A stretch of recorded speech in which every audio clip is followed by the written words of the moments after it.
जय भीम नमो बुद्धाय साथियों। हाल ही में आईएएस टॉपर टीना डाबी की छोटी बहन रिया डाबी की शादी बौद्ध रीति रिवाजों से संपन्न हुई। साथियों, वैसे तो हमारे भारतीय समाज में तमाम शादियां रोज़ाना जो है बौद्ध रीति रिवाज से संपन्न हो रही हैं। ऐसे में रिया डाबी की शादी इतनी खास क्यों हो जाती है? क्या सिर्फ इसलिए कि वो आईएएस टॉपर टीना डाबी की बहन है या फिर कुछ और? साथियों, प्रभावशाली व्यक्ति या शक्ति संपन्न लोग जिन विचारों का अनुकरण करते हैं, समाज में वही विचार जो है वो अनुकरणीय हो जाते हैं। वही विचार, वही संस्कार, वही परंपराएं समाज में लोकप्रिय हो जाती हैं। ऐसे में हमारा समाज, जिसको आज बुद्ध के विचारों की सबसे ज़्यादा ज़रूरत है, ऐसे में भारतीय समाज जो कि आडंबर, पाखंड, अंधविश्वास, धर्मांधता की ओर तेजी से अग्रसर होता जा रहा है और एक प्रगतिशील समाज के लिए ये काफ़ी चिंता का विषय है।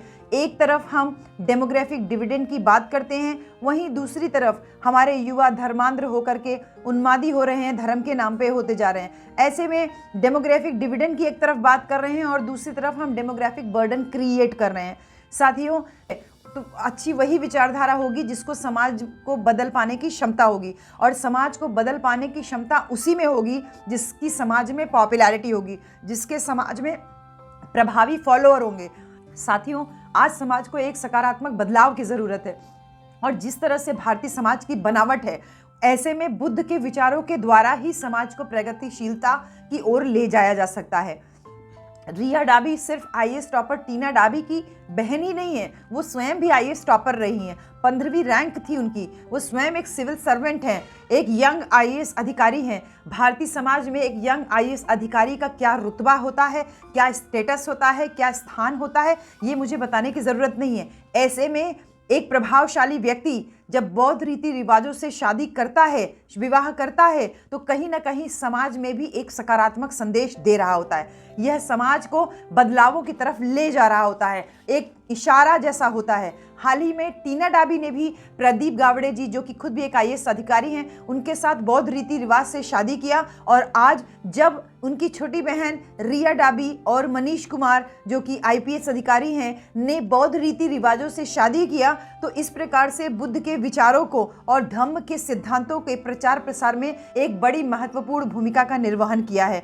साथियों, अतीत काल से ही भारत में बौद्ध संस्कृति का बहुत ही गौरवपूर्ण और बहुत समृद्धिशाली इतिहास रहा है, लेकिन फिर भी यह देखकर बहुत अचरज होता है कि धम्म को मानने वाले लोग आज भी पब्लिक डोमेन में अपने आप को बुद्धिस्ट कहलाने से कतराते हैं।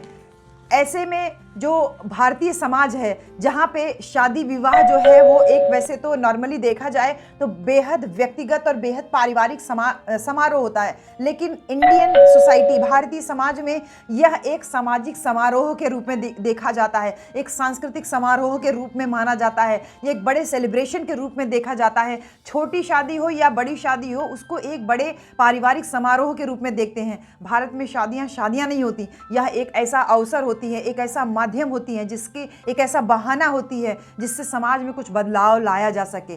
कभी कभी ये शादियां अवसर का भी काम करती हैं, जबकि वर्षों से चली आ रही रूढ़ियों को, प्रथाओं को दरकिनार करके चैलेंज करती हैं, और फिर उन रूढ़ियों को, दकियानूसी विचारों को, दकियानूसी परंपराओं को तोड़ने का भी काम करती हैं, जो कि जिसकी परिणति कभी कभी अंतरजातीय या अंतर धार्मिक विवाहों के रूप में देखने को मिलती है। जैसे हम लोग के संपर्क में तमाम युवा हैं जो कि बुद्ध के विचारों से, बाबा साहब के विचारों से, बहुजन महापुरुषों के विचारों से इतना प्रभावित होते हैं कि वो बौद्ध रीति से, बौद्ध संस्कारों के द्वारा अपने घर में गृह प्रवेश का संस्कार हो या शादी का संस्कार हो, कोई भी शुभ संस्कार हो, वो करवाते हैं और कहते हैं, बताते हैं कि देखिए, हमने बौद्ध रीति रिवाज से अपने परिवार की शादी की, ये हमारे परिवार में पहली बौद्ध रीति रिवाज से शादी थी। हमने बिना किसी मंगलसूत्र के, बिना किसी सिंदूर के, बिना किसी बिछिए के, एकदम बराबरी का ड्रेस पहना करके, बराबरी में बैठ करके, लड़का और लड़की, उसके माँ बाप बैठ के सफ़ेद वस्त्रों में बैठ करके बुद्ध के सामने जो है अगरबत्ती और दिया जला के, दीपक जला करके, बाबा साहब के विचारों को साक्षी मान करके, भारतीय संविधान को साक्षी मान करके हमने विवाह अपना संपन्न कराया।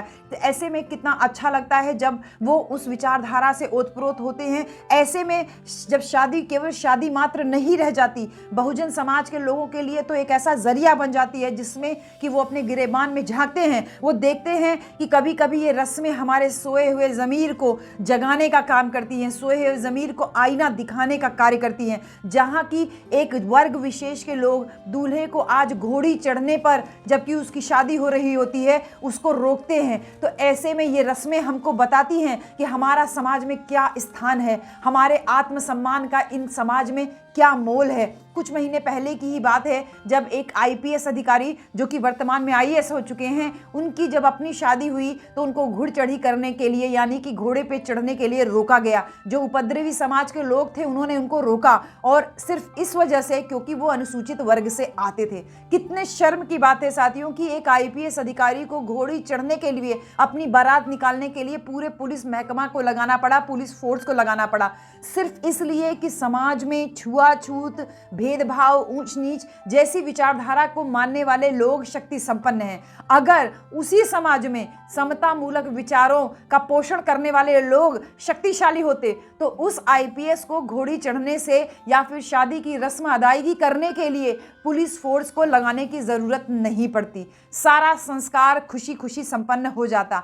ऐसे में दो आईएएस अधिकारी, उच्च पदस्थ अधिकारी, दो पावरफुल ऑफिसर रिया डाबी और मनीष कुमार बौद्ध संस्कारों से, बौद्ध परंपराओं से सौम्य तरीके से शादी की एक एक रस्म अदा कर रहे हैं, तो कहीं ना कहीं जो रूढ़िवादी धार्मिक ठेकेदार हैं उनको एक सांस्कृतिक सदमा, एक कल्चरल शॉक जरूर लगेगा। वहीं दूसरी तरफ बुद्धिस्ट समाज के लोगों के लिए यह खुश होने की बहुत बात है, खुश होने का एक मौका है। साथ ही साथ बुद्धिस्ट समाज में ऊर्जा का संचार भी इस माध्यम से होगा, जिससे कि जो धम्म चक्र का पहिया है वो और गतिमान होगा, जिससे कि समता मूलक समाज के निर्माण को बल मिलेगा।